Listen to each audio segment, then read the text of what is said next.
আল্লাহর নবী একজন রাখালকে বলতেছে, রাখাল, তোমার একটা বকরি দেবা, ওই বকরি থেকে আমি দুধ আহার করব। ওই সময় রাখাল বলে, হ্যাঁ ব্যক্তি, আপনি কি আমি জানি না, তবে আমি আমার মালিকের আমানত আমি নষ্ট করতে পারবো না।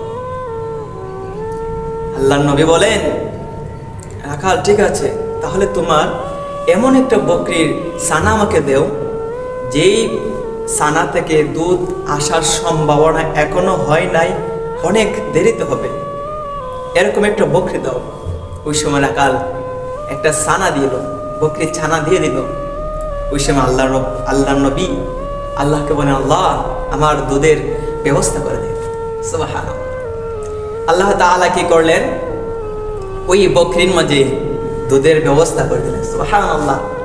আল্লাহর নবী সাল্লাল্লাহু আলাইহি ওয়াসাল্লাম দুধ খেলেন এবং ওনার সাথে সাহাবী হযরতে আবু বকর রাদিয়াল্লাহু তাআলা আনহু ছিলেন, উনিও দুধ আহার করলেন। যখন তাদের পরিতৃপ্তি হয়ে গেল, আল্লাহর নবী আবার দোয়া করলেন, আল্লাহ এই বকরিটা যেভাবে ছিল সেভাবে আবার বানিয়ে দাও।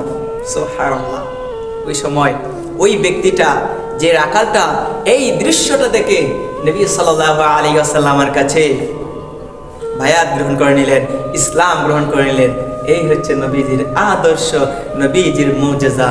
যেই মুজিজা দেখে নবীজির হাতে অনেক কাফের বেদুইন ইসলাম কবুল করেছেন। সুবহানাল্লাহ।